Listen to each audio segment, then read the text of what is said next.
This is Ace from the 12-hour shift. Pag-usapan natin ang pag-organize ng desktop cables. Alam mo ba na ang pagkakaroon ng maayos sa desktop cables ay hindi lang maganda sa mata, pero may practical na benefits din. Let's talk about why and how you should organize your cables today. First, it improves productivity. Kapag malinis ang workspace mo, mas madali kang makakagalaw, makaka-focus sa trabaho, walang sabit na cables na nakakaabala sa workspace mo.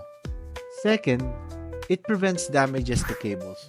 Organized cables are less likely to get tangled or pinched, kaya mas tatagal sila, higit na mas maganda ito kaysa paulit-ulit kang bibili ng mga bagong cables.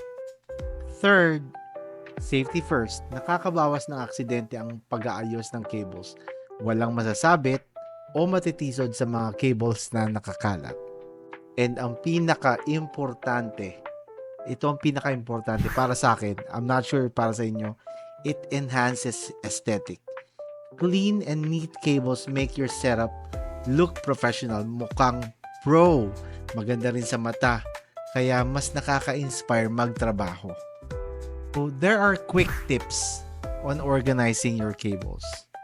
Gumamit ng cable ties or Velcro straps para ipunin ang mga cable, lagyan ng labels para madali silang mahanap kung kailangan mong magpalit ng connection, at invest in a cable management box or under desk tray para itago ang mga cable.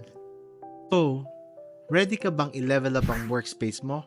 Remember, a clean and organized desk is not just about looks, it's about efficiency, safety, and productivity.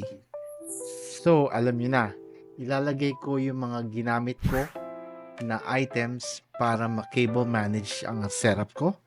And click the yellow basket or check the comments below. Thank you. Have a good one.